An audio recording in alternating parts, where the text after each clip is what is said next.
សួស្តីបងប្អូនទាំងអស់គ្នាថ្ងៃនេះខ្ញុំនឹងចែករំលែកអំពីរបៀបស្ងោរគុជថ្មីគុជប្រអប់នេះបងប្អូនដែលគុជនេះដែរគឺក្រុមហ៊ុនជាមួយគុជចាស់របស់យើងនេះឯងគាត់ថាការវិខ្ចប់របស់គេមានស្តង់ដារស្អាតអញ្ចឹងយើងតម្លៃរបស់គេក៏តាមនឹងដែរបងប្អូនចំពោះគុជចាស់នេះដែរគឺមានវីដេអូបង្ហាញពីរបៀបស្ងោរវីដេអូមុនរួចហើយអញ្ចឹងថ្ងៃនេះដែរគឺនឹងចែករំលែកអំពីរបៀបស្ងោរគុជថ្មីគុជប្រអប់នេះអញ្ចឹងដឹងថារបៀបស្ងោរគុជនេះដូចមកដេចតោះមើលការស្ងោរទាំងអស់គ្នាណានេះគឺជារូបរាងគុជរបស់យើងបងប្អូនដែលគុជរបស់យើងក្នុងមួយប្រអប់នេះគឺមានទម្ងន់900ក្រាមដែលវាស្មើនឹង9ខាំ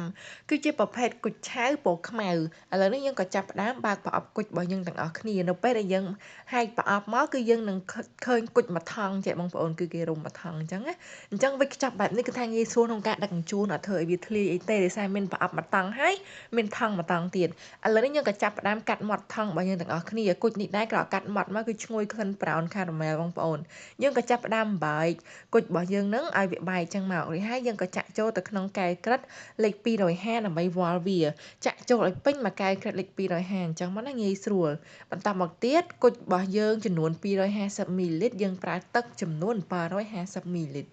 ហើយយើងក៏ចាប់ផ្ដើមយកឆ្នាំងមកហើយយើងចាក់ដាំទឹកនឹងឲ្យពុះ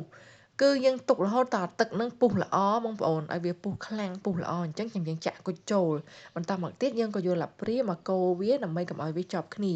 សូមបញ្ជាក់ថារបៀបស្ងោរគុជនេះគឺយើងល្អែងកូរវាបន្តិចបងប្អូនទៅពេលដែលវាពុះកុំភ្លេចល្អែងកូរវាបើមិនអញ្ចឹងទេវានឹងជាប់ខ្លោចនៅបាតឆ្នាំងណាយើងស្ងោរគុជនឹងប្រហែល30នាទីស្ងោររហូតដល់គុជនឹងឆ្អិនដល់ក្នុង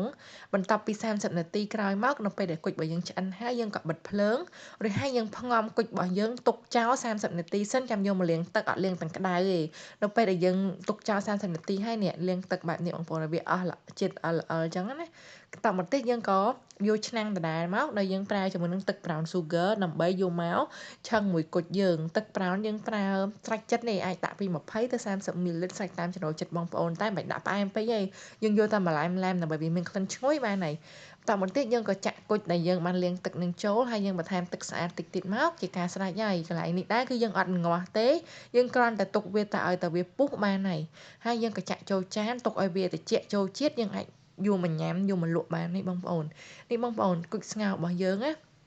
គឺថាមានរសជាតិ